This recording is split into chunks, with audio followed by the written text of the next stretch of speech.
দেখতে দেখতে তো কোরবানির ঈদও চলে আসছে আলহামদুলিল্লাহ। সবার মনে হয় কোরবানির ঈদের মানে ঈদের ঘর দুয়ার পরিষ্কার করা সবকিছু মনে হয়ে গেছে, কিন্তু আমার অনেক বেশি দেরি হয়ে গেছে। আমি কয়েকদিন গ্রামে যাওয়া আসা করছি, এই জন্য আমার ঘরের কোনো কাজই হয় নাই। তো বৃহস্পতিবার থেকে শুরু করে আজকে শুক্রবার পর্যন্ত ঘর পরিষ্কার করছি। আমার এই ছোট্ট ঘরটা পরিষ্কার করতে আমার প্রায় 10 থেকে 12 দিন লাগে, সেইখানে আমি এইবার ঘর ধরিই নেই। তো এরপরে ভাবলাম যেহেতু চলে আসছে, যাই হোক তাড়াহুড়া করে যতটুকু পারি ততটুকু করব। তো এই পর্দা আমি বিছাইছি প্রায় 6 মাস হয়ে গেছে। এখন ভাবলাম যে না, রোজার ঈদে যেহেতু এটা পাল্টাই নেই, এই কোরবানির ঈদে আমার পর্দা পাল্টাইতে হবে, কারণ এগুলো অনেক বেশি ময়লা হয়ে গেছে।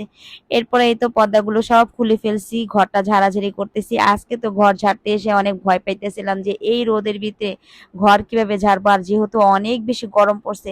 আলহামদুলিল্লাহ, আল্লাহর কি অশেষ রহমত, আজকে 2টা দিন একটু মানে মেঘলা মেঘলা ছিল।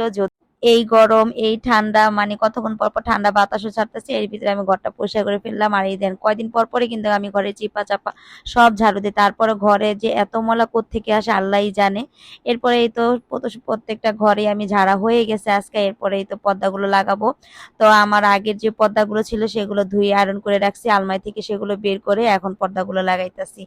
এত বেশি দেরি হয়ে গেছে, ভাবতেছি কোনটা থেকে কোনটা করবো। ভাবলাম যাই হোক সোফার কভার আর পাল্টাবো না, শুধুমাত্র পর্দা পাল্টিয়ে ঘর ঝেড়ে নিব। আর আজকে রান্না করছি সাদা পোলাও। সাদা পোলাওর সাথে মুরগির ঝোল রান্না করছি ঝাল ঝাল করে। এই খাবারটা খেতে কিন্তু ভালোই লাগে, সাদা পোলাওর সাথে মুরগির গোশ বা গরুর গোশ।